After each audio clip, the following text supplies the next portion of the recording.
Good afternoon and good morning in Trinidad, and welcome to the Judicial Committee of the Privy Council. In this appeal from the Court of Appeal of Trinidad and Tobago, the main issue concerns the basis for the award of interest on damages arising from a negligent valuation of real property. Counsel for the appellant valuers are Mr. Maharaj, Queen's Counsel, and Mr. Strang. Counsel for the Respondent Lending Bank are Mr. Hilton and Mr. Dionorine. Mr. Hilton, Queen's Counsel, and Mr. Dionorine. I am Lord Briggs. Sitting with me today are Lady Arden. Good day. Lord Kitchen. Good day. Lord Burrows. Hello. And Lady Rose. We've made a slightly late start, but I hope we'll be able to have a very short break at the end of Mr. Maharaj's submissions at about 2:25 or 2:30. Mr. Maharaj. I am much obliged, my lords and my ladies. The board has got the agreed facts and issues, and the structure of my oral submissions would be: first, I would outline the issue in this appeal with brief reference to the simple facts of the case. Second, I would set out the propositions that underlie my argument. Third, I would illustrate by reference to the recent Supreme Court decisions in Cannes and Meadows and Manchester Building Society that my argument on the scope of duty principle, if I may say with the greatest respect, is sound in law. And fourth, I would show where the Court of Appeal went wrong. The issue in this appeal, with brief material facts which are not an issue, would be the first issue I'm dealing with.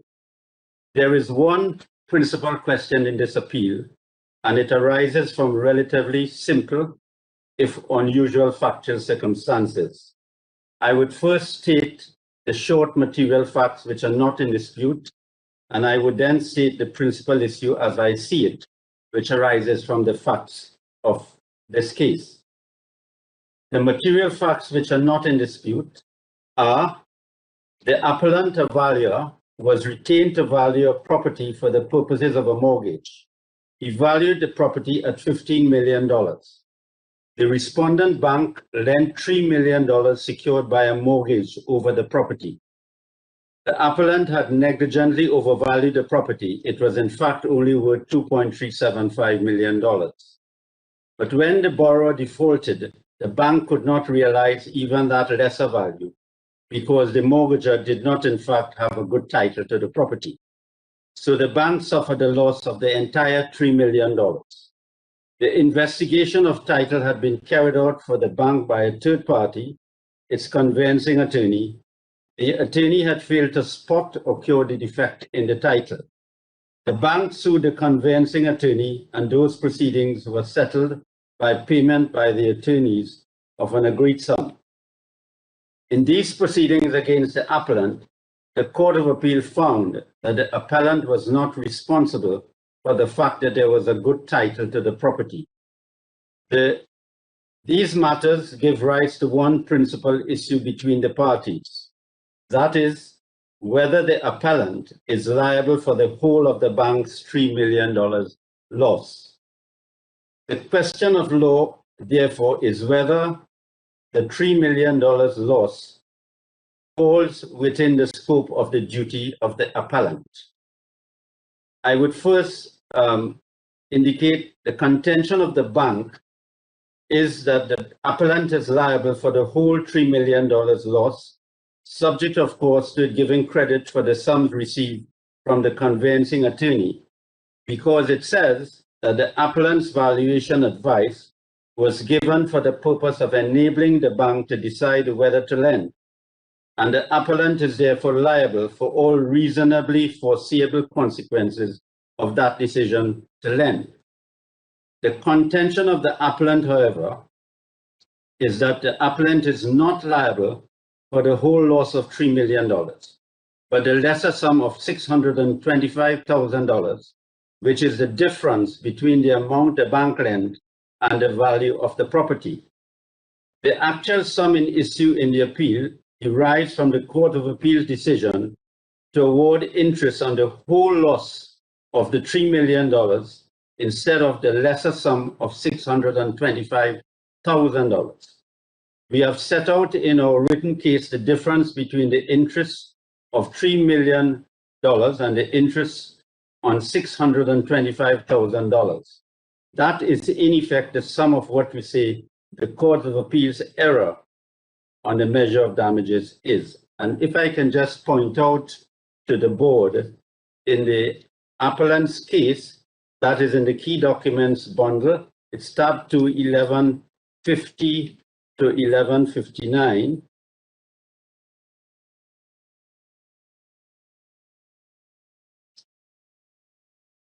And the board would see at paragraph 14 and 15 on page 1152 and 1153. And if I may just point it out to the board, in particular, the Court of Appeal ignored the very substantial difference between the interest at 12% for 5.5 years on $3 million, the total loss, and the same interest on $625,000, the part of the loss attributable to the appellant.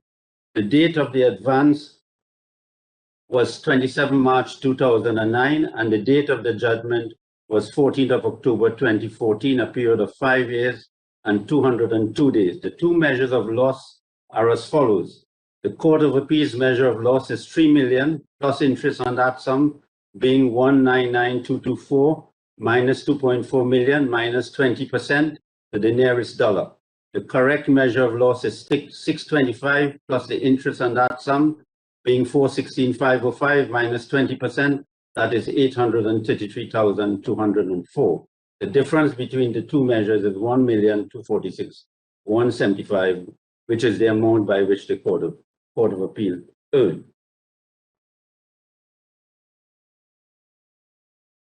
The propositions that underlie my arguments, my lords and my ladies. My basic proposition is that the appellant is not liable for the loss of the value of the property because that loss falls outside the scope of duty of the appellant. Strip that loss out, and the appellant is liable only for the amount by which the bank's outlay exceeded the value of the property, which is $625,000. My arguments on the scope of duty are as follows. The appellant was not retained to convey title or investigate or advise on title. Protecting the bank against the risk of defective title was not, therefore, within the scope of his duty, and so he should not be liable for losses flowing from the lack of title. Those are the essential steps in my arguments in this appeal, my lords and my lady. What is the law? The law therefore concerns the scope of duty principle, recently considered and explained by the Supreme Court in the cases of Manchester Building Society and Grant and Thornton and Cannon Meadows. I propose to refer to those judgments to show that my arguments are fully in accord with the principles explained by the Supreme Court. May I respectfully ask the board to turn to Recan, and that is in the appeal bundle, and it is at page 1194, but I want to take the board to paragraph 52, which is at 1215, page 1215.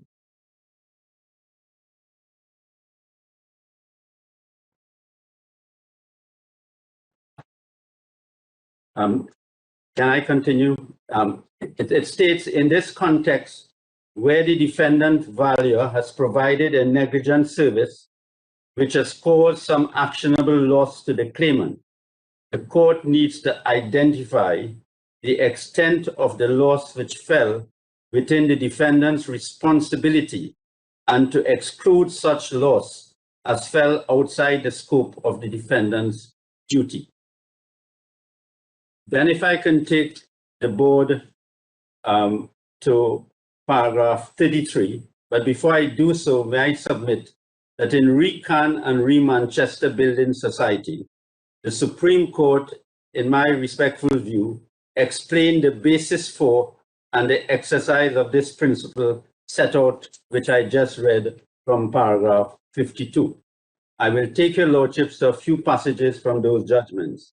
Beginning with can I take the board to paragraph 33 at page 1207?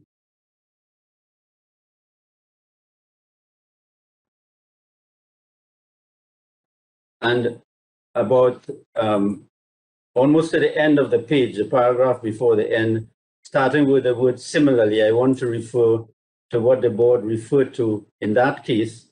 And if I may go to the almost to the end of the quote, the case of Sutherland and Shire Council and Hayman, the question is always whether the defendant was under a duty to avoid or prevent that damage. But the actual nature of the damage suffered is relevant to the existence and extent of any duty to avoid or prevent it. And then if I can take the board to paragraph 36 of can, the same case, and that is at page 1209. And it says, what is often called the SAMCO principle or the scope of duty principle is that the defendant is not liable in damages in respect of losses of a kind which fall outside the scope of his duty of care, etc., etc. And then it goes, in Platform Home Loans, Lord Hobhouse made the same point, stating it is the scope of the tort which determines the extent of the remedy to which the injured party is entitled. Lord Hobhouse went on to point out that Lord Huffman's development of this reasoning in SAMCO was that instead of applying it to kinds of categories of damage, he applied it to the quantification of damage. And then, etc., then it goes on. In our view, there is merit in referring to this principle as the scope of duty principle rather than the SAMCO principle because it predates SAMCO and applies also in circumstances in which it is not necessary to consider separately the duty nexus question by reference to the counterfactual methodology developed in SAMCO. The scope of duty principle as so defined is different from what we have called the SAMCO counterfactual, which is an analytical tool which is useful in some, but not all circumstances in ascertaining the extent of a defendant's liability, which flows from the breach of a duty of a defined scope. And then if I respectfully take the board to paragraph 38. In our view, it is often helpful to ask the scope of duty question before turning to questions as to breach of duty and causation. It asks, and this is the important question in my respectful submission, what, if any, risk of harm did the defendant owe a duty of care to protect the claimant against? In Manchester Building Society, that is at page 1232, if I may take the board to that, page 1232 at 1241.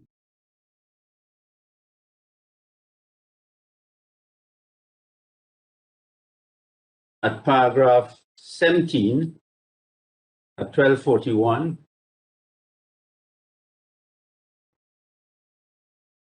the Supreme Court stated at paragraph 17, therefore, in our view, in the case of negligent advice given by a professional advisor, one looks to see what risk the duty was supposed to guard against, and then look to see whether the loss suffered represented the fruition of that risk. That question in the judgments in Cannes and Manchester Building Society summarizes how the Supreme Court explained the scope of duty principle. The defendant professional is liable for loss if that loss falls within the matters for which he or she assumed responsibility to advise. The question is not whether the advice, as a matter of fact, caused the claimant to enter into a transaction from which the loss resulted, nor whether the professional advice was critical to the claimant's decision. As the judgments in Manchester Building Society further explain, this question is not answered by considering whether the advisor was giving advice or information as terms of art. I refer, for example, at paragraph 91 of the judgment of Lord Leggett, that is at page 1264.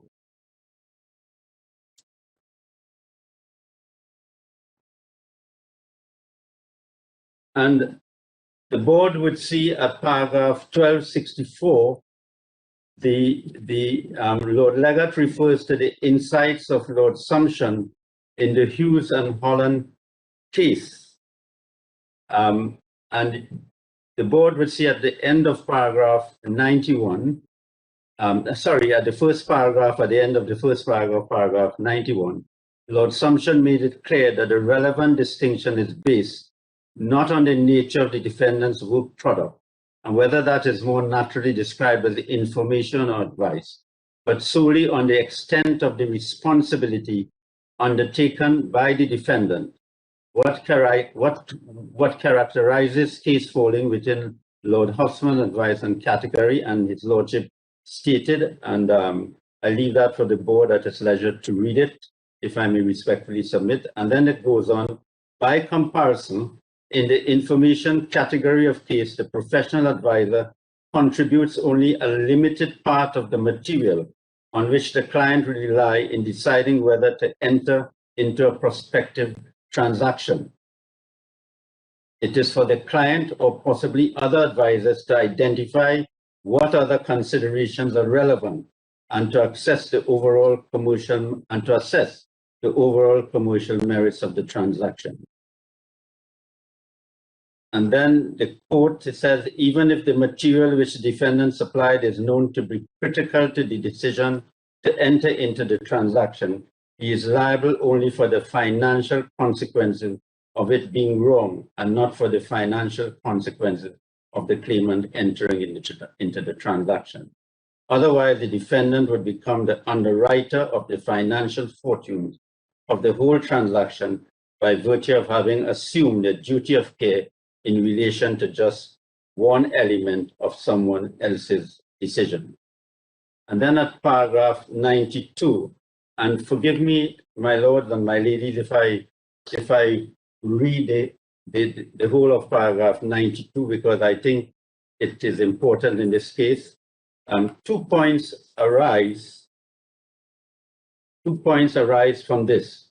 First, rather than continuing to use labels which are misleading, it seems to me that it would be desirable to dispense with the descriptions, information, and advice as terms of art, and to focus instead on the need to identify with precision in any given case the matters on which the professional person has undertaken responsibility to advise, and in the light of those matters, the risk associated with the transaction which the advisor may fairly be taken to owe a duty of care to protect the client against. What determines whether the advisor has a duty to protect the client against the full range of risk associated with a potential transaction, or only against some of those risks, is whether or not the advisor's contribution to the decision-making process is limited.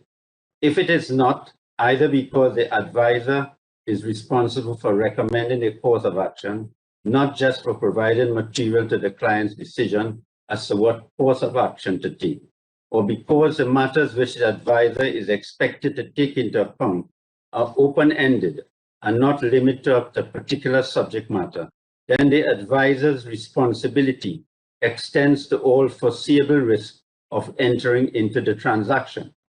Conversely, if the advisor's contribution is limited to advising on particular matters or a particular subset of considerations relevant to the client's decision, the risk which the advisor has a duty to protect the client against will be correspondingly limited.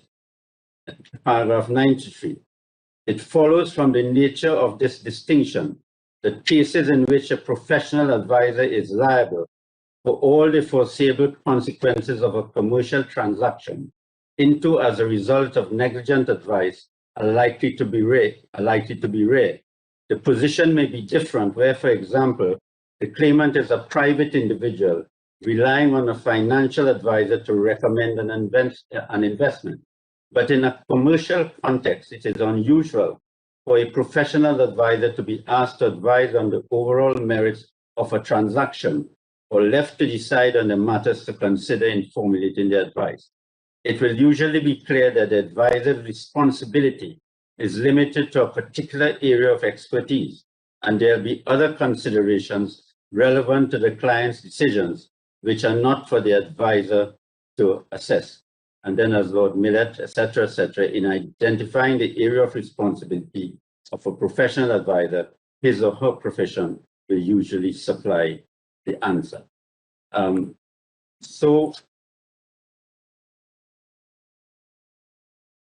if I go to paragraph 94, and if I just read just the first part of that paragraph, a second point clarified in Hughes and Holland is that the distinction between cases where the advisor's responsibility extends to all the foreseeable risk associated with the client's decision and cases where it is limited to a particular risk or area of risk does not depend on how important the advisor's contribution is to the decision taken. Where the material contributed by the defendant is limited in scope, the defendant's responsibility is correspondingly limited, even if the material which the defendant supplied is known to be critical to the decision to enter into the transaction. Lord Sumption pointed out that if it were otherwise, the defendant would be potentially liable for the entire foreseeable loss flowing from the transaction in every case where the claimant would not have entered into the transaction, but for the defendant's advice.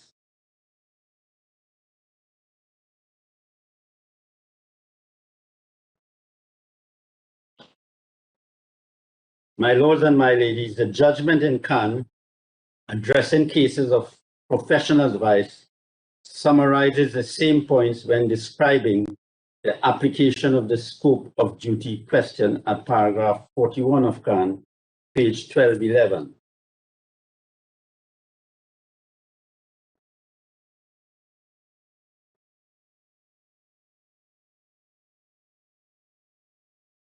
At paragraph 41, my lord, if we take it from the fifth line, there is in reality a spectrum, and it is a matter of analysis of the particular circumstances of a case. In addressing the scope of duty question in the context of the provision of advice or information, the court seeks to identify the purpose for which the advice or information was given. Where the claimant has asked for advice about a risk or about a proposed activity which involved that risk, the court asks what was the risk which the advice or information was intended and was reasonably understood to address. And over the page at paragraph of the same paragraph on page 1212, starting with the words where the professional advisor is not guiding the whole decision-making process. The duty nexus question becomes of central importance because the court must separate out from the loss which the claimant has suffered through entering the transaction the element of that loss which is attributable to the defendant's negligent performance of the service which he or she undertook. as Lord Sumption says, between these extremes, every case is likely to depend on the range of matters for which the defendant assumed responsibility, and no more exact rule can be stated. So, in my respectful submissions, my lords and my lady, the scope of duty principle entails asking whether the loss falls within the scope of the defendant's duty. And as the judgment in Khan reminds us, that includes the question which elements of the loss are within the scope of the defendant's duty and which elements are outside. At paragraph 49 of Khan, that is at page 1214,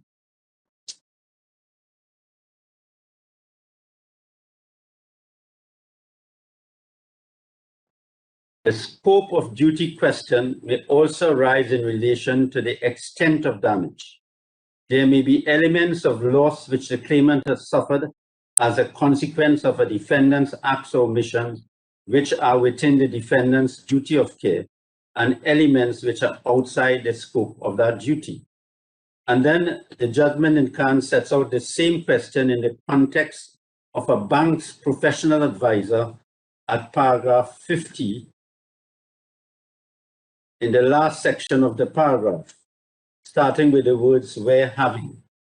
Where having regard to the scope of the professional service which he or she has undertaken, it is concluded that the professional advisor is not to be treated as having taken responsibility for all the consequences of the commercial transaction.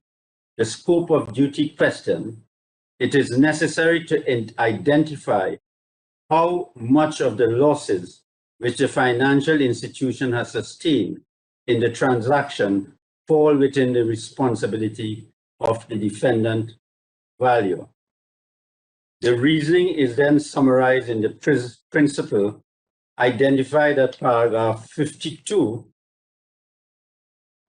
page 1215, with which I began.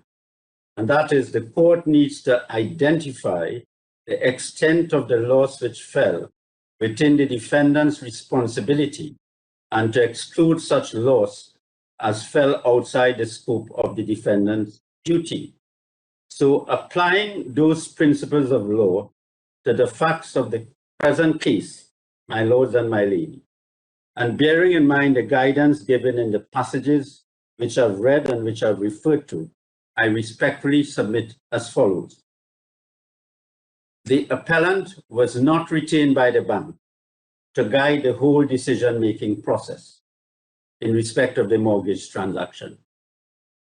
On the contrary, he was instructed by the mortgagor to provide a valuation of the property for mortgage purposes, which the mortgagor took to the bank.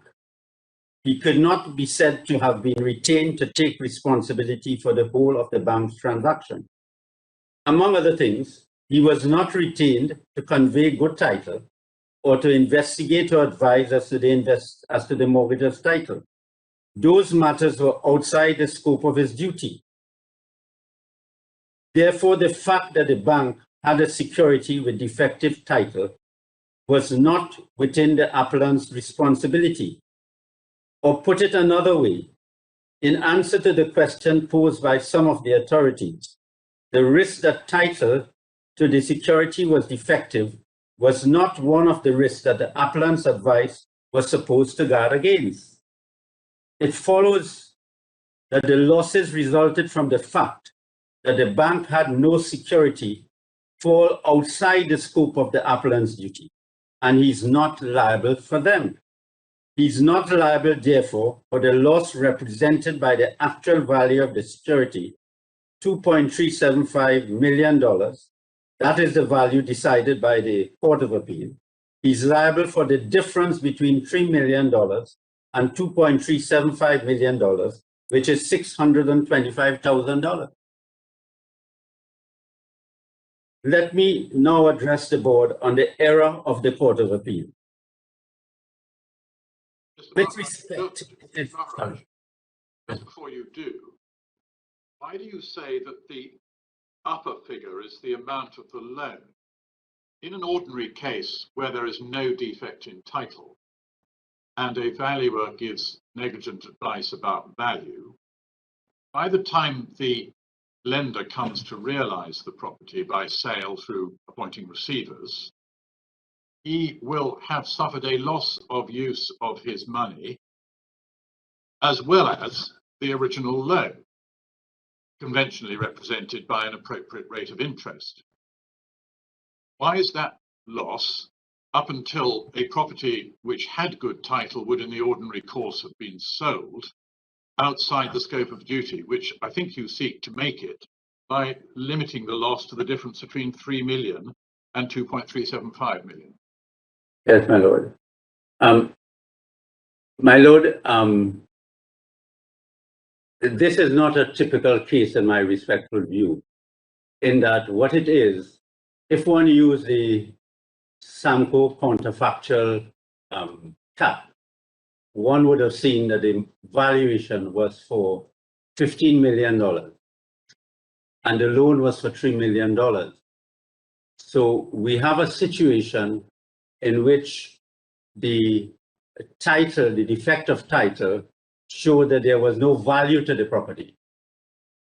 What happened, however, in this case is that at the time when the claim was filed, that was not an issue because the cause of action had already occurred. And during the trial, it was discovered that there was this claim. So it is in that context that I'm saying that although the Samco principle would apply, one using what was the mortgage amount minus what was the value of the property. In this particular case, basically what happened is that since there was no title, and what was decided was the time of the loss was decided to be the date of the loan. That is what the Court of Appeal found. So it is in this context that I'm submitting that it is not a typical case. It is a case in which you had a situation in which there was no title and therefore there was no value to the property. So in the normal circumstances, that might be the answer, but in my respectful submission, utilizing the principles of the scope of duty, that is what the court should adopt. Thank you. My lord, it may be that when one looks in my next submission, I was going to submit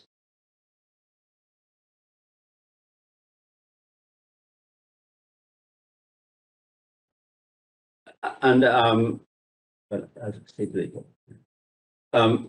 In my submission, I was going to submit, it is an oddity of this appeal that Justice Appeal Rajkumar, in giving the judgment of the Court of Appeal, actually agreed with the reasoning which I have just put forward. And if I may take your lordship to page 187, page 817 of the report at paragraph 59. What page of the bundle is this? The bundle, I'm sorry, 817, my lord. Thank you. Yeah, And I'm trying to find, it's halfway through paragraph 59. yes. At 817, and if I, it's at paragraph 59, and if I begin at subparagraph B, the Court of Appeal stated there is also an additional computation in this case, namely that it was alleged by the bank that the title to the property was defective based upon a 1968 fraudulent deed. In this regard, it sought recovery against its own attorneys at law and obtained a settlement in the sum of $2,400,000 from them in respect of all of its claim in that action.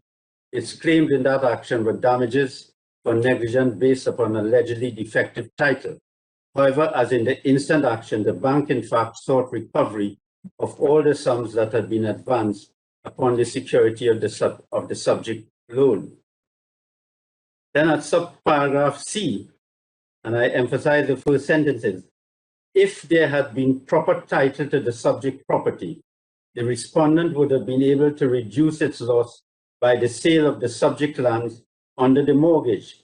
However, in the absence of a proper title, it could not do so. The respondent was compensated for the fact that there was no title to the subject property via the compromise of its claim against its former attorneys at law and the receipt from them of $2,400,000. And then at paragraph D, the appellant is not responsible for the value of the security, in this case being zero. If the title had not been defected, the appellant could have had the benefits of the value, $2,375, deducted from the respondent's loss. So in my respectful submission, the Court of Appeal agreed with the reasoning I have set out and the reasoning at paragraph 52 of CAN that I referred to, because the appellant was not responsible for the defective title and the loss that fell from that. The problem arises in my respectful submission because Justice of Appeal Rajkumar failed to consider the effect of this reasoning on the calculation of interest. If $2.375 million is deducted from the bank's loss, the remaining loss for which the appellant is liable is $625,000. And it follows that interest, as far as the appellant is concerned, should only be calculated on that sum, that is $625,000. With respect, I do not understand it to be in dispute that if the appellant was liable only for a loss of $625,000, he could only be liable for interest on that loss, not interest on a greater sum. Justice of Appeal Rajkumar did not calculate interest on the lesser sum, but calculate the interest on the bank whole $3 million. He treated it as a basic loss matter. That error arose from the fact that he first measured the loss on a basic but-for basis without considering the scope of duty. In his oral judgment given ex tempore on the hearing of the appeal, he found the appellant liable for the whole $3 million with interest to be calculated on that sum and gave credit for the $2.4 million received from the conveyancing attorney. His first judgment on measure of damages is given orally at page 786 of the record.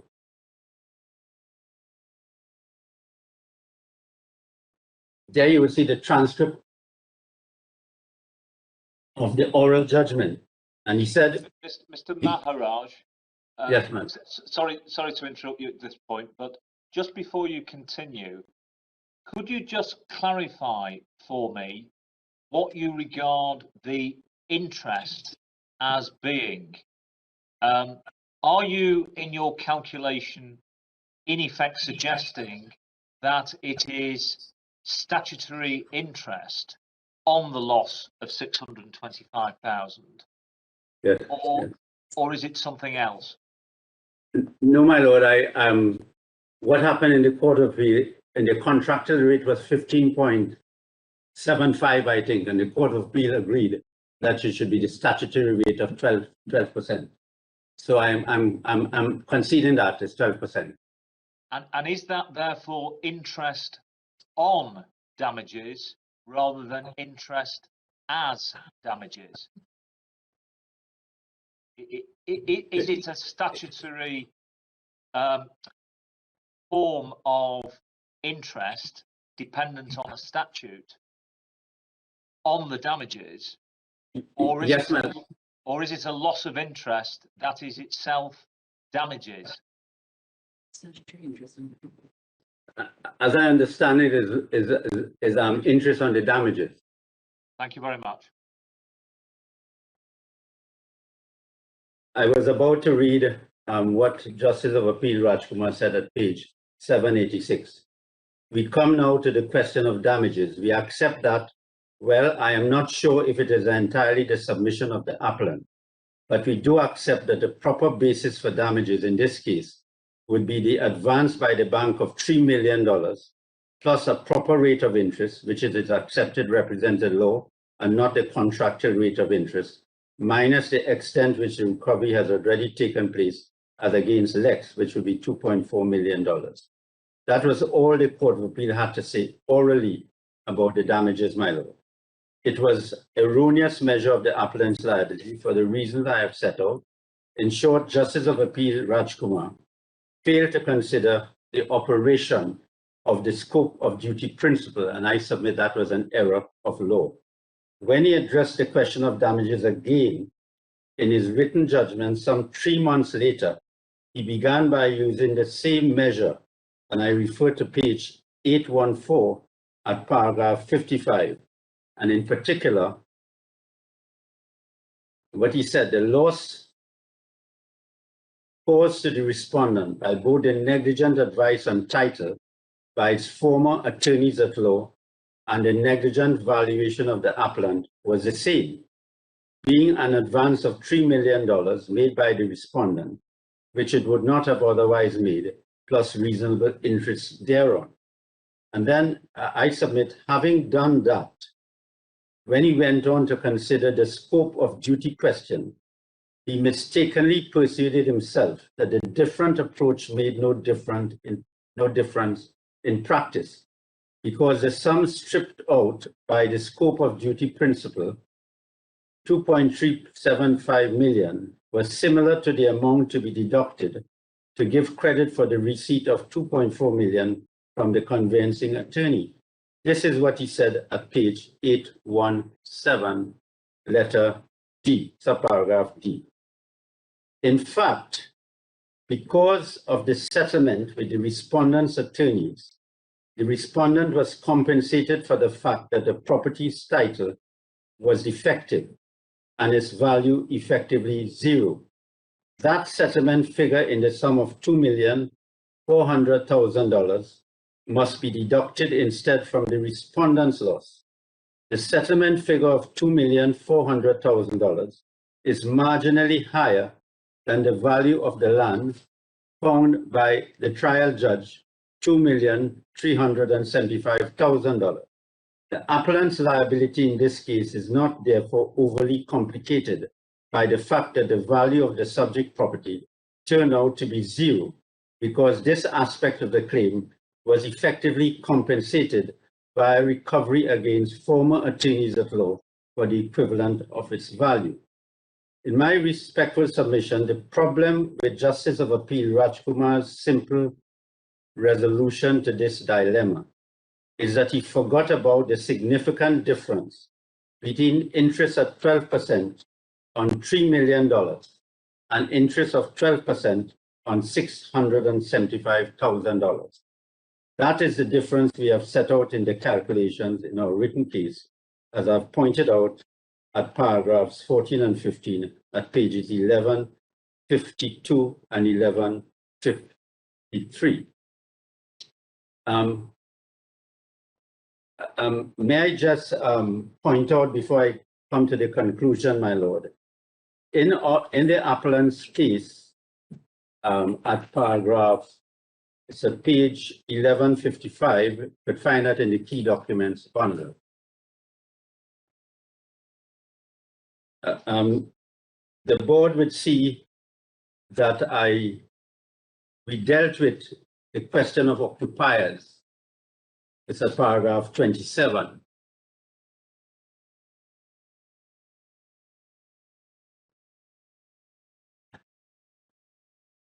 And then I asked your lordships to note, and ladies to note what we submitted at the top part of paragraph 27.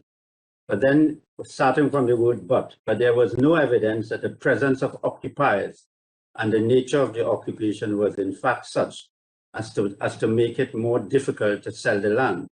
And any effect of the occupation on the valuation of the land is already accounted for in the finding that the appellant overvalued the land.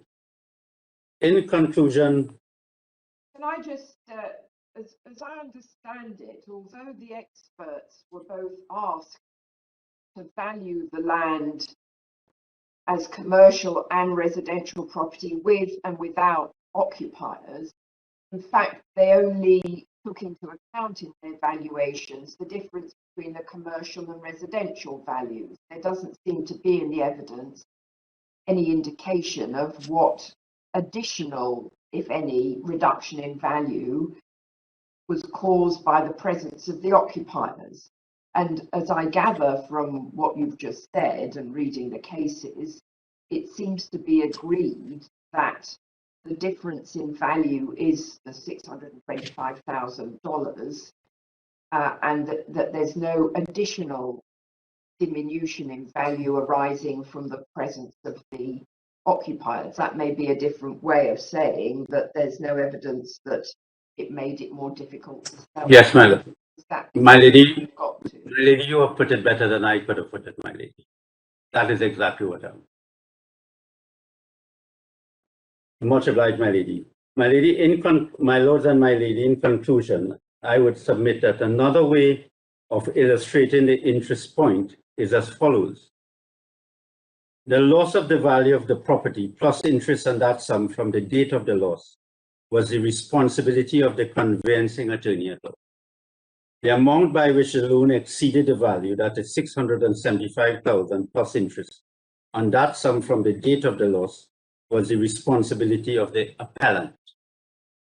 The bank settlement with its conveyancing attorney was expressly said to represent an agreed sum in settlement for the value of the property plus interest from the date of the loss. That can be found at page 996 of the record, my lord. If the appellant is then held liable for interest on the whole loss of $3 million from the date of the loss, then not only is he being made liable for a loss outside the scope of his duty, but also the bank is making double recovery. That is, it is getting interest on the value of the land twice. That is from each wrongdoer. And that certainly cannot be the intention of the law of the scope of duty principle. The intention of the law of the scope of duty principle is to limit to what is fair in the circumstances having regard to the responsibility assumed and what loss occurred. So it is my respectful submission, my lords and my lady, that the appeal ought to be allowed and the appellant to pay the respondent damages in the sum of $625,000 plus interest at the rate of 12% from the date of the advance to the date of judgment before the trial, less the 20% for the respondent's contributory negligence. And interest on that sum calculated above to accrue thereafter with the applicable statutory rate from the date of judgment to the date of payment. And obviously, we are asking for the cost of the appeal before the board and the Court of Appeal.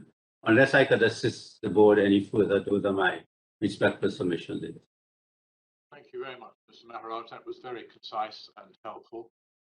We're a little ahead of time, I think, on the original time estimates, for which we're very grateful indeed.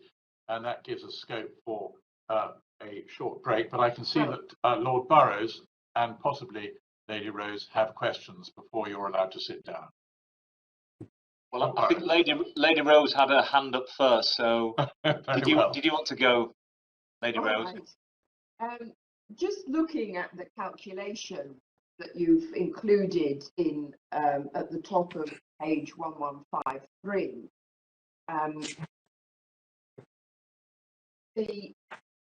if you're right that the interest is interest on damages rather than interest as damages, as was put. Sorry, I'm sorry, my lady, I'm not hearing. Sorry, my lady.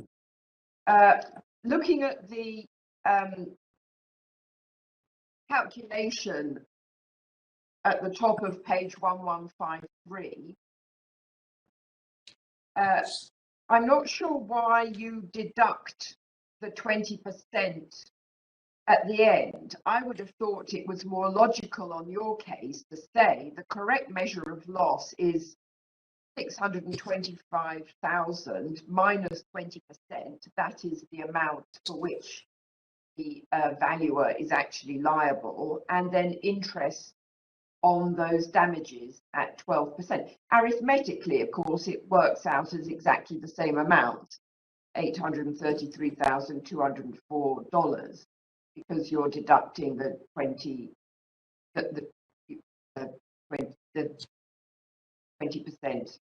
at an earlier stage. But that seems to me to be more consistent with what you're saying, but perhaps you'd like to. Well, your ladyship is totally correct, but when we were conceptualizing these submissions, I think there's some reference to a case, and if you give me after the break, I can probably try to find it in which we use that in order to put this formula. So if you don't mind, but I agree. Our initial reaction was what your ladyship is saying. Could Yes, I ask you, yes, my lord. Haraj, could you just turn to the bundle at page 3349, which is the Court of Appeal decision at paragraph 60, which I think is the easiest way for us to get to this.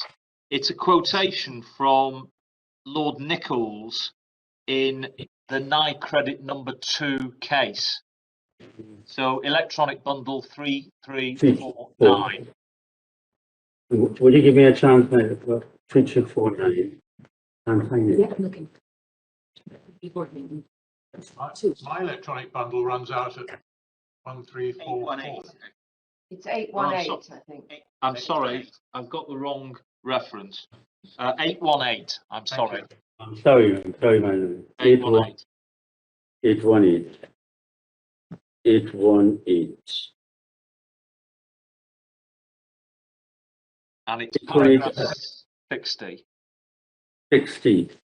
Yeah. And it's a quotation from Lord Nichols in the NICredit number 2 case. And the last sentence of that says that in a typical case, the basic comparison is between the amount of money lent plus interest at a proper rate minus the value of the rights acquired. Now, I'm just interested whether you think that is a correct statement or not. Well, I think that is a correct statement if it's the basic loss. But I think with the greatest respect to the Justice of the Appeal Raj Kumar, he did not read further because Lord Nichols went on, and I'm trying to get the NICredit case. If your lordship look at page 13, where he went, yeah, at page 1313 in the NICredit case, Lord Nichols went further with the assessment of the loss, and the judge obviously inadvertently forgot to read this probably, or did not realize that it is there. And may I read it to the board, my lord? Yes, so you can just point us to it. Yes, it starts with, however, for the reasons spelled out by my noble and learned friend Lord Hoffman, the defendant Valley is not liable for all the consequences, etc., etc. He's not liable, so and so and so. As such, they are not within the scope of the duty. So what the judge was doing, he was quoting what Lord Nichols said in a case where you have approaching it from the basic loss principle. And I think that was an error of law you made. Okay, thank you very much. The second question, if I may, Yes, my lord. is how do you apply, if at all, the Samco counterfactual in this case? Well, my lord, the SAMCO principle is a cap. It is not. It is not a principle of the scope of duty. It's a cap. And I think, if I may refer to, I think it's your lordship's judgment in Manchester. It was made quite clear. Am I correct? Lord Burrows in Manchester, and in which your lordship stated, I think, made it clear that the SAMCO principle would not apply in all cases. The counterfactual cap would not apply in all cases. And I'm trying to find it, if I can. Well, can I perhaps cut through? Are you then saying that the SAMCO counterfactual does not apply in this case? In this case, because it's not a typical case and have regard to the principles that I've submitted. If I can ask the board, if the board looks at from Lord Burrows dealt with that at page 1305 in the Manchester case. From 1305, applying the SAMCO principle to the facts of this case. And then from paragraph 204 onwards, and at paragraph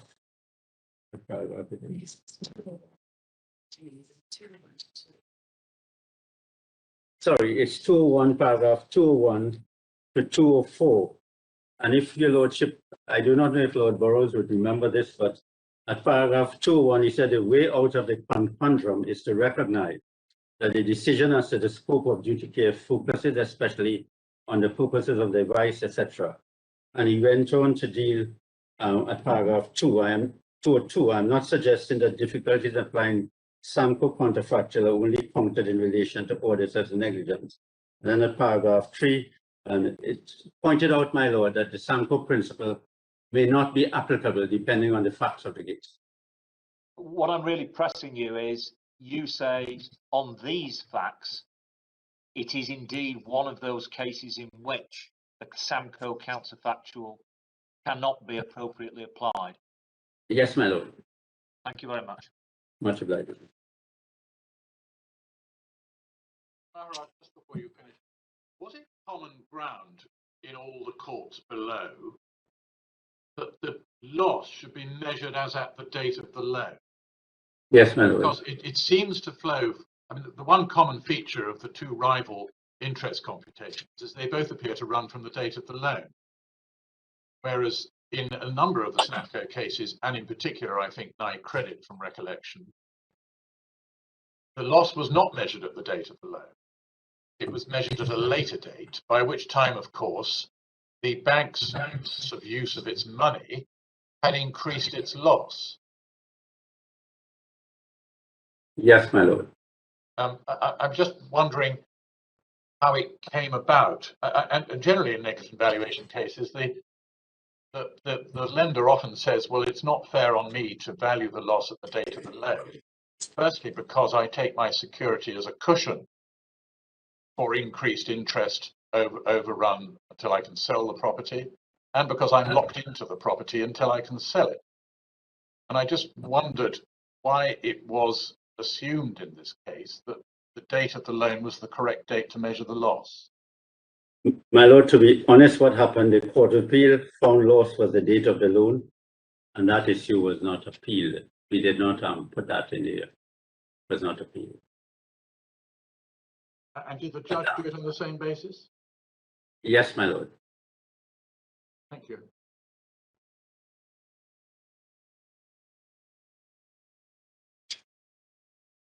If there are no other questions, I think we can thank you very much for your assistance.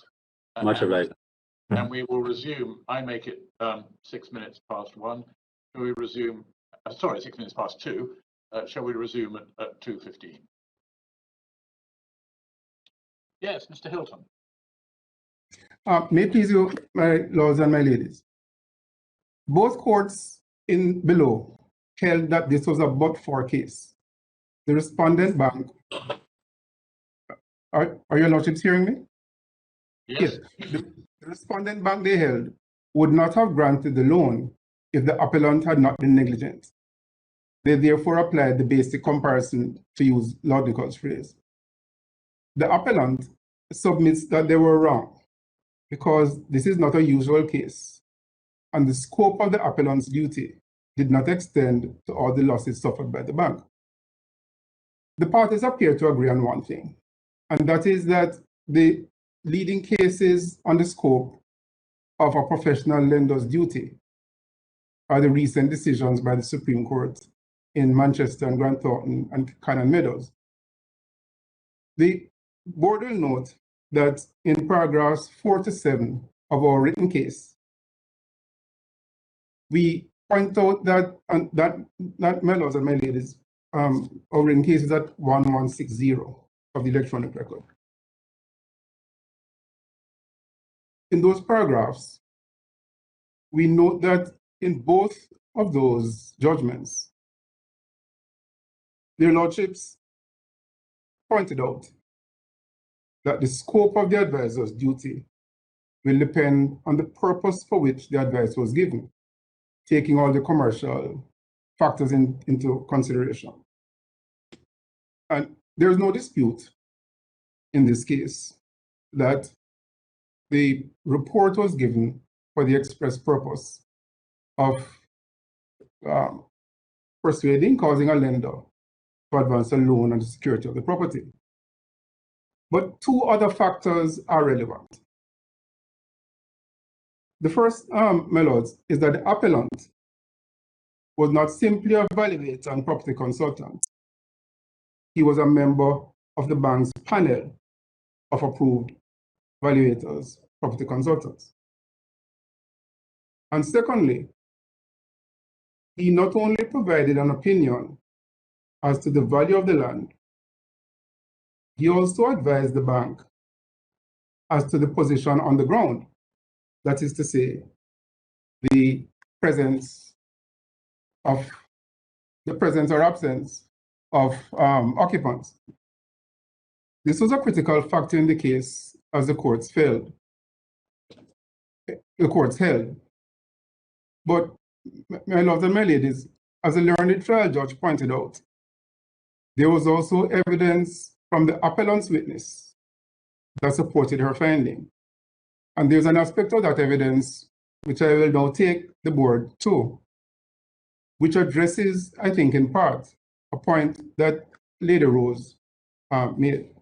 So if I could ask the lordships to go, and your lordships to go first to page 550. This isn't the judgment of the learned trial judge.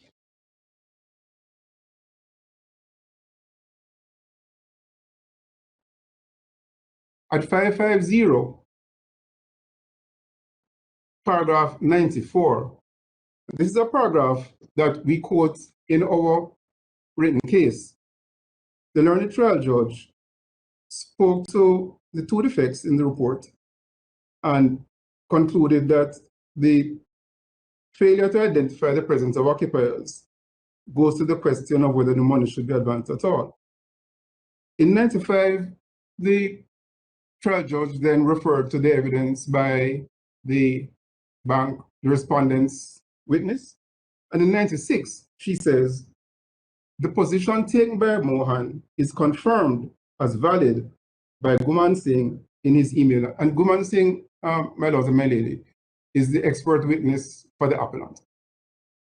When he categorically states that in most cases, a property with squatters is not considered to be a good security and are not held as mortgage.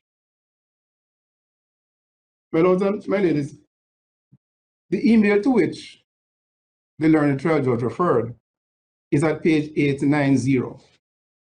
If I could ask you to go there.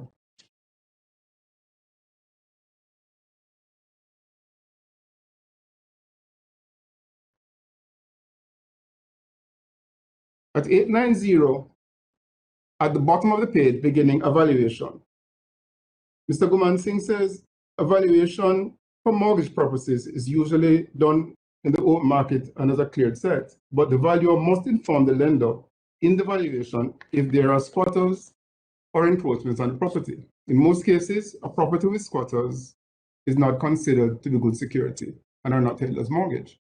He then went on to give an example of a bank which was unable to sell a property with squatters after many years.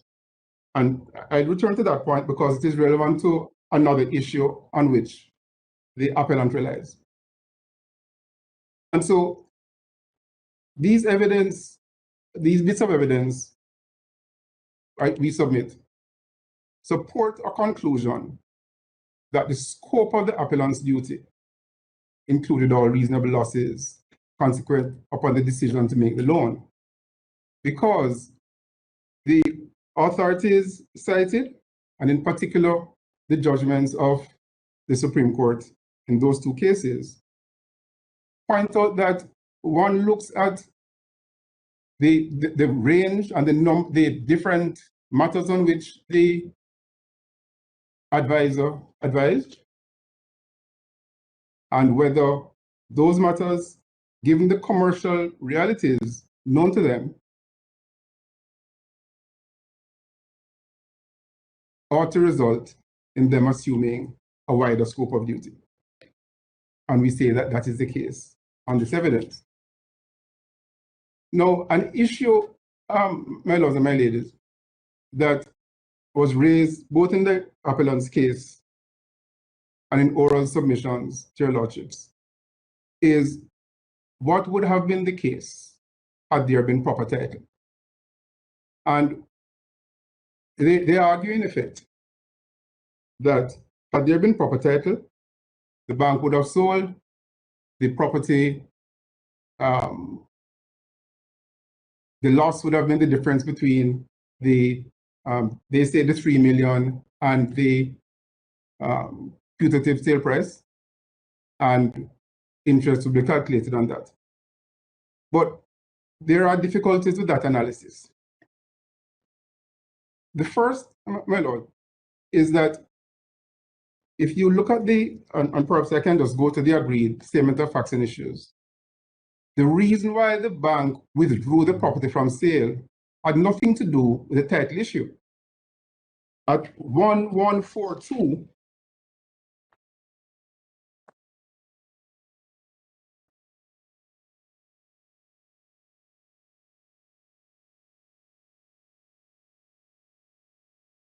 my lords and my ladies,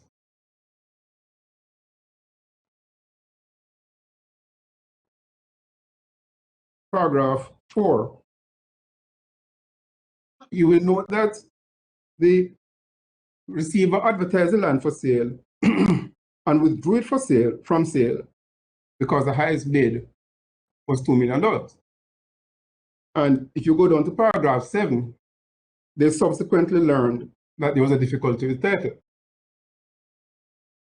The decision to withdraw was not surprising because the bank had a valuation that said 15 million, a debt that then exceeded 4, and so it would not have sold for 2. But more importantly, there's real doubt as to whether the bank could have completed a sale. And as the appellant's own witness pointed out, that issue of occupants on the land is one that in his knowledge historically prevented lenders from selling at all. And what the appellant is asking the court to do, this board to do, is to speculate that the bank could have, had the title been good, the bank could have sold the property, presumably in 2010 or at some time long before 2014, for a price that would, and sold and completed a sale at a price which would have allowed it to, when one does the calculations, come to the same position that it did as at accepting the settlement in 2014. I should add, my lord, another bit of evidence. Not only was the bank unable to give vacant possession, but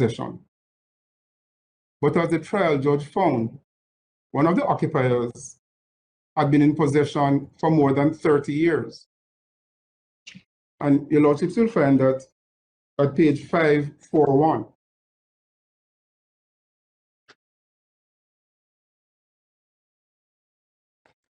And at 541, at paragraph 71, the trial judge says, as well, according to Augustus, and this was the respondent's expert, the presence of one of the occupiers along that boundary also limits the Rushworth Street access. According to him, from his knowledge, that person operating a food retail store had been on that location for 30 to 35 years. The existence of this person on the land on its boundary with Rushworth Street is confirmed by the survey plans of both 1999 and 2010 and Augustus' evidence in that regard. So we have a situation, my lords and my ladies, where there were occupants on the land. There was a history and experience of lenders not being able to sell mortgage property with occupants for a period of years. There was an occupant who had been there for in excess of 30 years. And while no one explored the effect of that on the status of that occupant, or no specific findings were made as to their ability to sell, which perhaps were not necessary given the court's conclusion. The court, this board would then, I respectfully submit, have some difficulty in then proceeding on the basis, as the appellant seeks to argue, that the bank could have sold and completed a sale in 2010 or at some early stage. Now, one of the challenges with the Court of Appeal judgment, and why it may appear that there are contradictory statements, is that after giving the basis for their decision, they then refer to an alternative basis. And I think to say that even if one were to approach it in that way, the result would be the same. But before they did so, if I could ask your lordships and leaderships to go to page 800. At page 800 of the record, in the Court of Appeals, if I may say, primary reasons. At the end of paragraph 18, they comment, without vacant possession and the ability of the respondent to realize a sale of the property, any loan secured thereon could be compromised in the event of a default. A recognition that the inability to give vacant possession could also mean an inability to realize a sale of the property. So that when the learned reference took you to a subsequent reference to a sale taking place and being completed, it was in the Court of Appeals alternative basis. So they were in effect saying, this is their judgment, but even if you could sell, the result would be the same. So in effect, my lords, I make two propositions. The first is that the scope of the duty would extend and did extend to all the losses covered, all the losses incurred, given the nature of the advice, the extent of the advice, the relationship between the parties, and the commercial realities. But secondly, even if the other cause for the loss, the other breach, did not take place, we submit the loss would arguably have been the same, because the difficulty created by the presence of the occupiers, the failure to advise and point that out, and the bank proceeding with the loan was in itself, on the evidence, a problem that the court below could justifiably come to the conclusion that they did, that the loss of caused by the appellant, by this concurrent tortfeasor, ought not to be reduced or affected. My lady. Could you just help? Why? I'm not hearing you, my lady. I'm sorry. I'm not on mute. Can I try again? Could you help me on this, please? Why should we take into account that the loss might arguably not have have occurred even if the other cause of loss did not take place, when the bank has in fact recovered the loss from the attorneys, and it may be said that it was mitigating its loss. It has to be brought into account, surely, once been obtained, award has been obtained, a judgment has been obtained, or settlement obtained from the attorney. Yes, I certainly agree, my lady, and it has been taken into account. What the appellant seeks to do is that it should not only be taken into account, but it should effectively be taken into account 4 years before it was received. The bank should be treated on the appellant's case as having received the value in 2010. That's the problem with the appeal. My lady Rose? Yes. Where I understand the expert evidence gets to with the occupiers is that if there are occupiers on the land, you have to get them out before you sell the land, because you have to sell the land as a cleared site. So if things had panned out differently, if there had been no defect in title, when they came to sell the land, they would have found this problem with the occupiers, and the bank may have to have incurred, say, £5,000 in getting the occupiers off the land and then selling it, in fact, for 2.375 million. And they may have been able to recover that cost of clearing the site, basically, from the valuer as a result of his negligence in failing to alert them to the presence of the occupier. In fact, that was all overtaken by events because the defect in title arose, and so they didn't incur any costs in clearing the site, and so there was nothing for them to recover that as loss of that negligent act from the valuer. But I mean, I can see that that is a way it could have turned out differently, but I'm not sure what you're asking us to do as regards the presence of the occupier. I can see that that's a different aspect of the scope of duty of the valuer, and I can also see that there is no valuation of the land with the occupiers, because the experts agreed that that's not what you do. You always value and sell the land as cleared. You have to get rid of the occupiers, and we have no idea, because we don't know who they were, whether that would have been easy and cheap or difficult and expensive. But could you just say again how the presence of the occupiers affects your... Yes, thank you, my lady. There are two things. As your ladyship has noted, We have no evidence as to specifically what it might cost or how long it would take or whether it was possible at all to remove the squatters. But there are two bits of evidence that we have in this respect, and only two.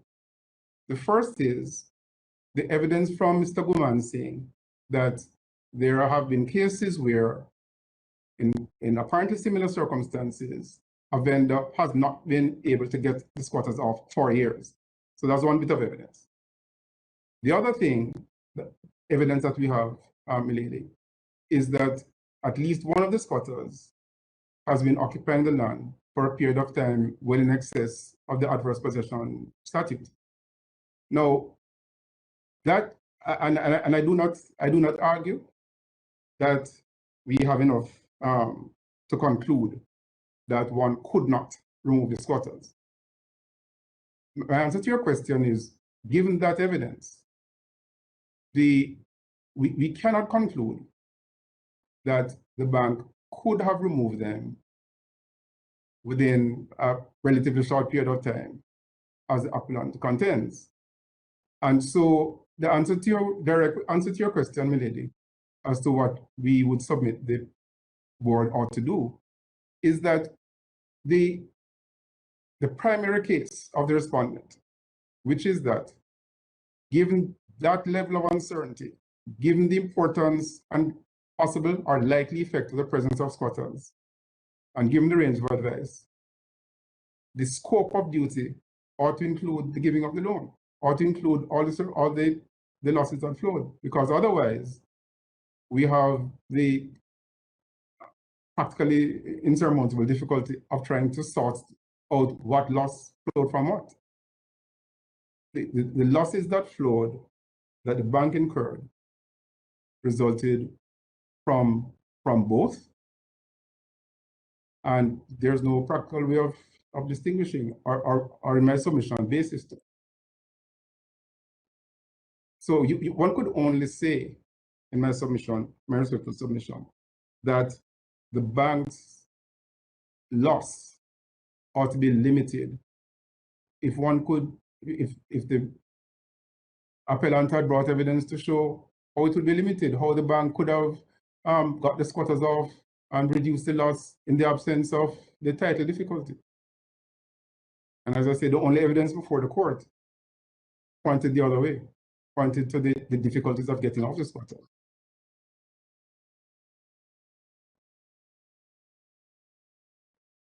I hope I've answered the relationship's question. Milton, do I understand you to accept, just before your answers to Lady Rose, that interest should not have run on the whole amount of the loan from the point when the lender received the settlement sum from its attorneys? It should thereafter only have run on the net sum. Is that right? That's correct, Melo. So interest. But am I right in thinking that at the moment interest, in accordance with the judgment of the Court of Appeal, ran on the whole loan down to the date of the judgment in October 2014? That wasn't my understanding, Melo. If I may just. Oh, I may be wrong.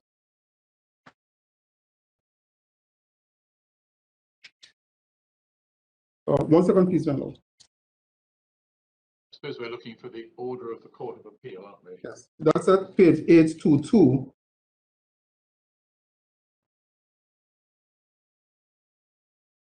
Yes, yes, I agree, my lord. As worded, it certainly does seem to have that effect.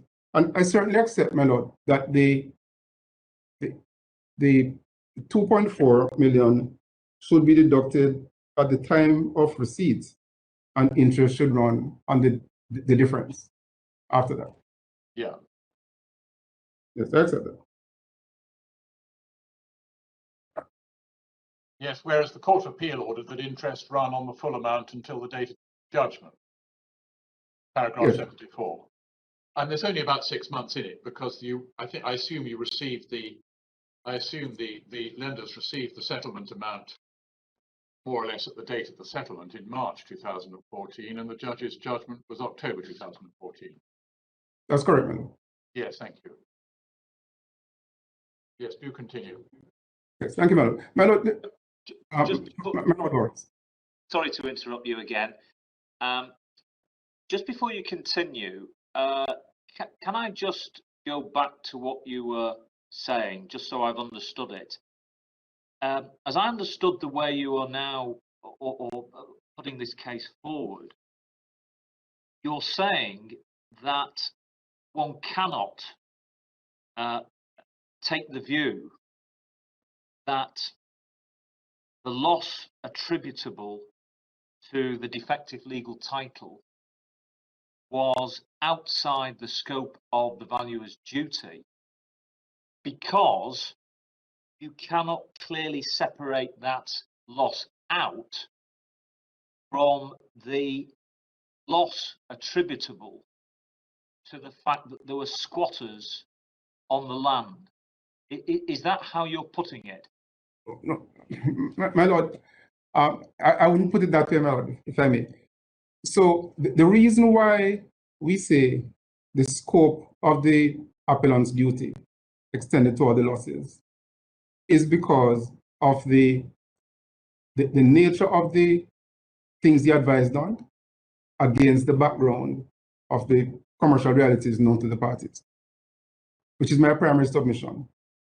I raised the point about separating out the inability to separate out the loss and the difficulties based on the evidence that we have because of questions that Lady Rose had asked of counsel. So, and I said that that's a further reason. So I'm adding that to the reasons I gave earlier in my written case. And does that raise a burden of proof point? Who has the burden of proving what's outside the scope of the duty? Well, and that I guess, Melo, takes us to the question of is it a cap or not? Is the issue what is within the scope of duty or without? A point that I know Lord Sumption explored in Hughes Holland. It would seem to me, Lord, that because this is a case where I think one starts with Lord Nichols' basic comparison, and you take a case out of that comparison, out of that basic loss situation, by establishing a scope of duty that is narrow. And if that is the correct analysis, the answer to your Lordship's question should be that the burden of proof would be on the appellant in this case, the party who says that these circumstances narrow the scope of duty.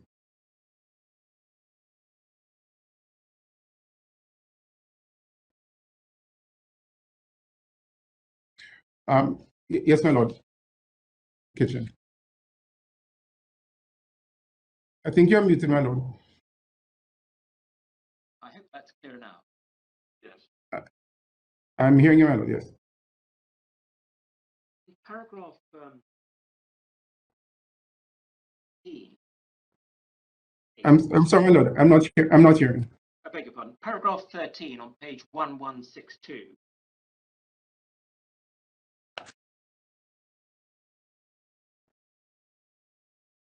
As I understand it, your primary case in relation to the occupiers is that the appellant's failure to disclose the presence of the occupiers led to the granting of the loan. Is that still your position? It is, my lord. Well, not that alone, but yes, that and the other factors. Yeah. Thank you.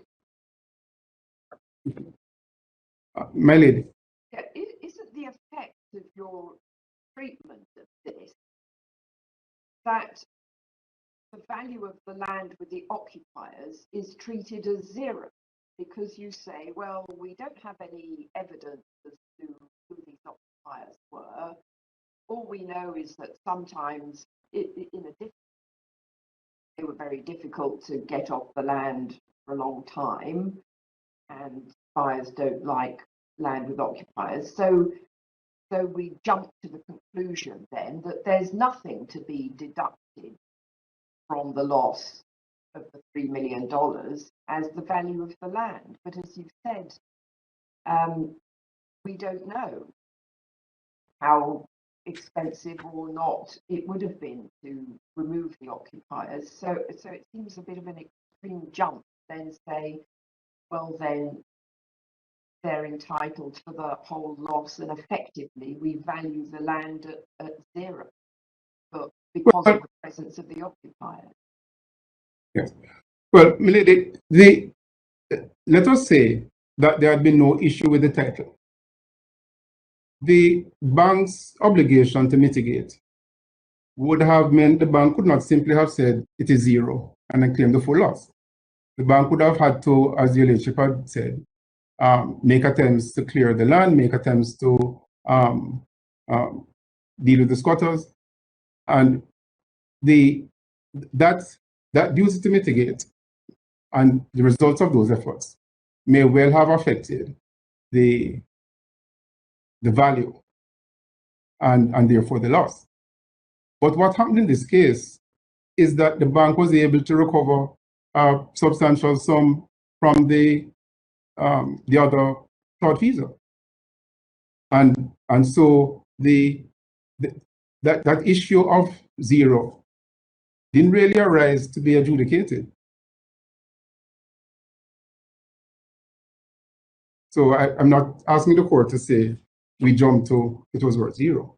I'm asking the court to say we can't say it was worth 2.375 as a sum to be credited to the bank as at the time of the attempted sale in 2010. Because keeping in mind, milady, there's no dispute about that the bank must give credit for the 2.4. The issue is, how does that impact the interest rate calculation? And how does that impact determination of what is the loss at the time of 2010? And if I may, I was going to go on to answer something Lord Briggs had raised, but were you finished, milady? My Lord Briggs had raised a question earlier today in relation to the calculation of the interest whether from the date of the loan or the date of the loss.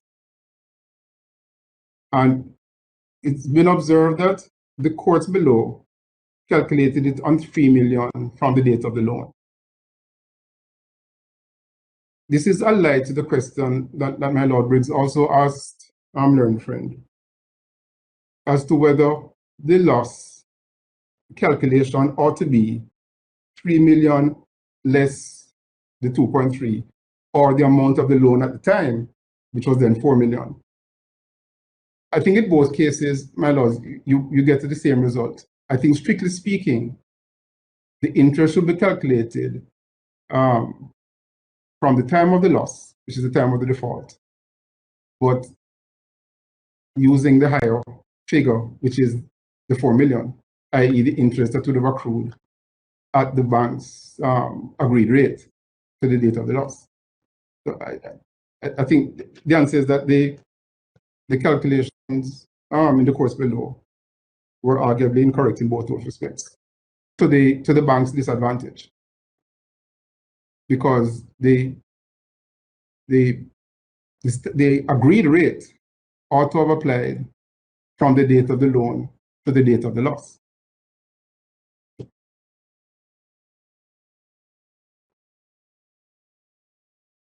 Can I ask you, Mr. Hilton, what I asked the Maharaj, was it common ground in the courts below that the loss should be valued, i.e. the damages calculated, as at the date of the loan? It was, the courts treated it in that way, my lord, and neither side took issue with it. Right. Thank you.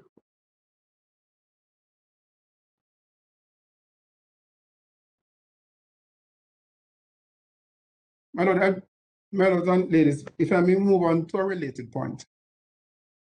The appellant argues in paragraph 36 of their written case. And my lords and ladies will find this at page 1157. I'm learning friend repeated this in his oral submissions,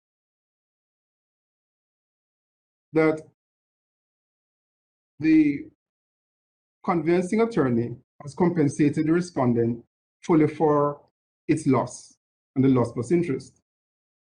So that this was an argument that the compensation was on the basis of the value of the property and interest on that value. And we submit briefly, my lords and ladies, this submission is, with respect, incorrect for two reasons. The first is that the settlement agreement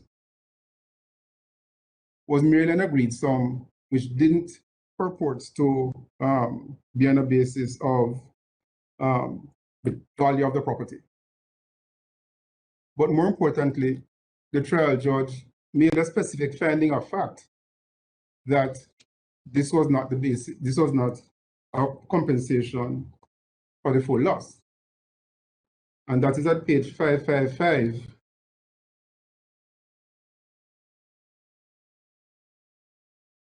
at paragraph 108 and 109.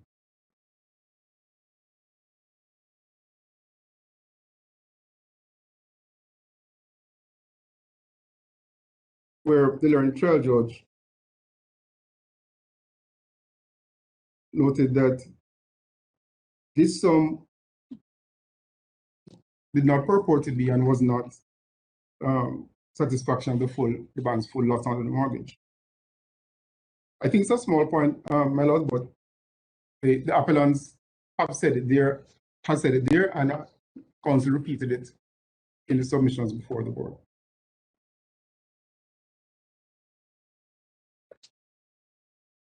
Can I just ask you a question, Mr. Hilton? You said a few moments ago that it was that both sides in this case agreed that you have to deduct the $2.4 million from the loss.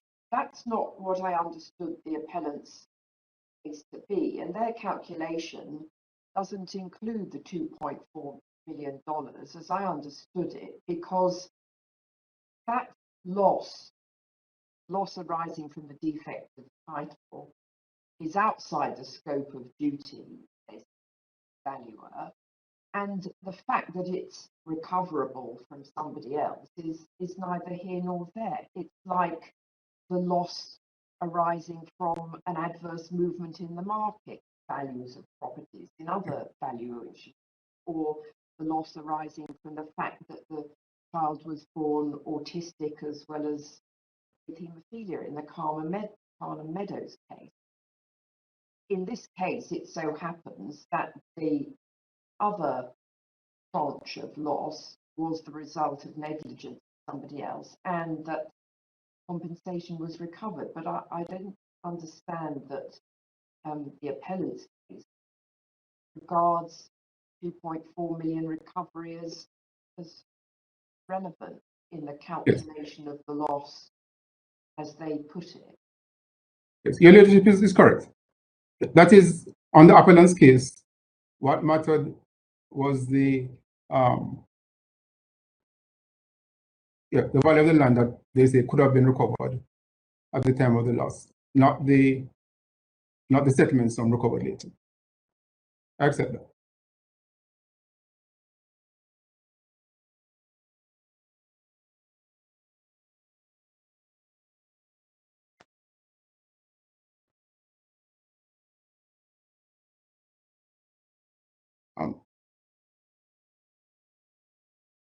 My lords and my ladies, we of course rely on the matter set out in our written case. And subject to any further questions that the board may have for me. Those are the matters that we would wish to add by way of oral submissions. Thank you very much, Mr. Hilton. Does anyone have any further questions? No? Well, we're grateful again to you for the clarity and brevity of your submissions. Now I think we'll hear briefly from Mr. Maharaj in reply. Thank you, Madam.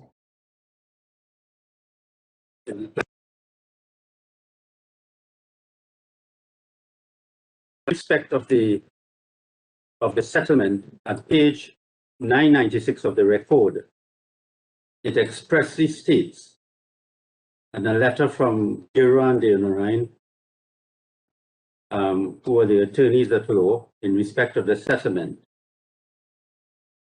The settlement was in relation to the action in the sum of 2.4 million. The settlement was based upon the valuation of the property plus interest.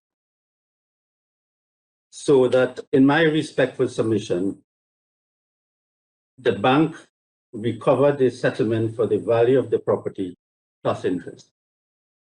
And therefore, I think that is a complete answer to this occupier's point.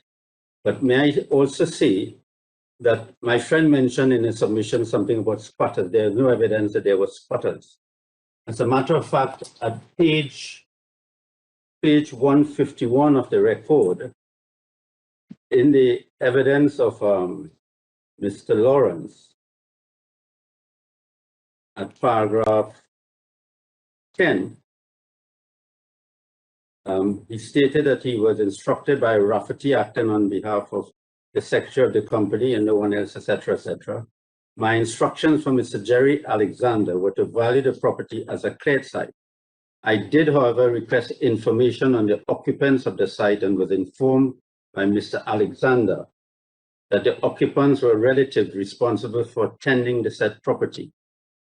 Now, there has been no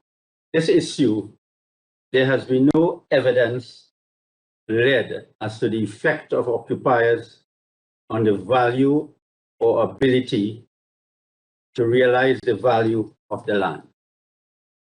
The Court of Appeal found the value of the property was 2.375, and just for the record, that is at paragraph 58, 59A, and 59D of the judgment at page 816 to 817.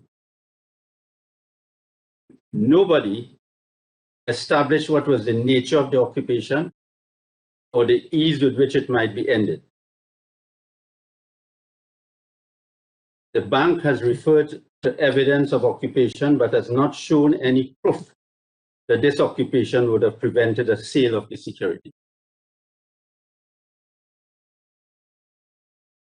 If the bank is to allege that the bank could not realize the value because of occupiers, it was for the bank to prove that.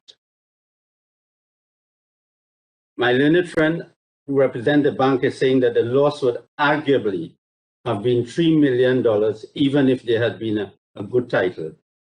That was for the bank to prove. And at the Manchester case, at paragraph 11, page 1238, and if I can quickly take the board to that,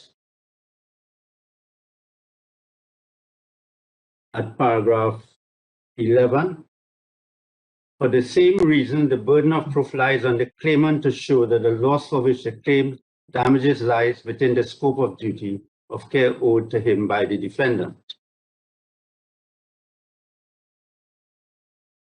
And then at paragraph 156, page 1287,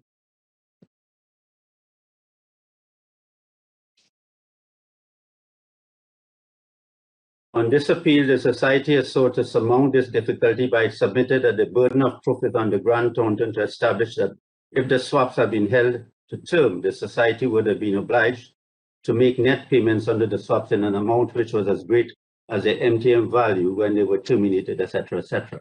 The question of burden of proof was considered by this court in Hughes and Holland at paragraph 53. where the view was taken that the burden is on the claimant to prove both that it had suffered loss and that the loss fell within the scope of the defendant's duty. So I suggest that Lady Arden's point that the bank has recovered the loss of value of property plus interest from the attorney is what the view the board should take.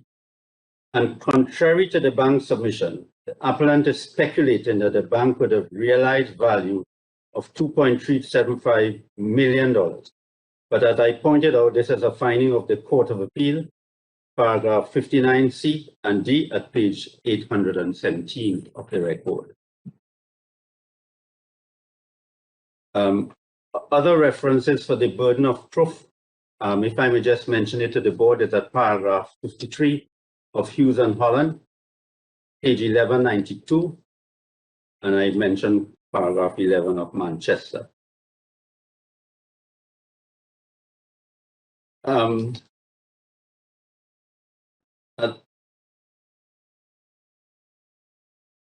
The Court of Appeal at paragraph 61 of the judgment at page 818 found that the loss was at the date of the loan. And I think all the parties have accepted that down below. In conclusion, a major item of the loss in this case was the defective title. As a matter of fact, if there was no title, the question of occupiers is very minimal, apart from no evidence led as to what is the value, how that would have affected the title. So in my respectful submission, my learned friend and the respondent bank has not discharged the onus and burden of showing that the appellant was responsible for the loss that the bank had because of the defective title, because that did not fall within the scope of duty of care to any bank. Unless I could assist the board, those are my respectful submissions.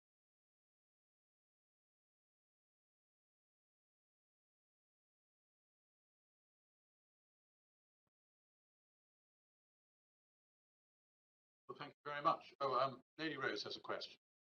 Just before the short break, Mr. Maharaj, Yes. you said you were going to come back with a case that explained about the sequence of the deduction of the contributor. My lady, in the short time we could not find it, but what I am prepared to say that what your ladyship said was the logical thing to have adopted. Unfortunately, that wasn't the formula used, but when we looked at it, it would not have made much difference. No, arithmetically it doesn't make any difference, but thank you very much. But I think that your ladyship is correct. That was the right thing to have done. Much obliged. Thank you, Mr. Maharaj. Much obliged. We'd like to extend our thanks both to council and indeed to all those in their teams for the presentation of this potentially quite complicated appeal in a remarkably short period of time. And we will probably take a little longer to consider our judgments, and we'll let you have them as soon as we can. Thank you very much. The court is adjourned.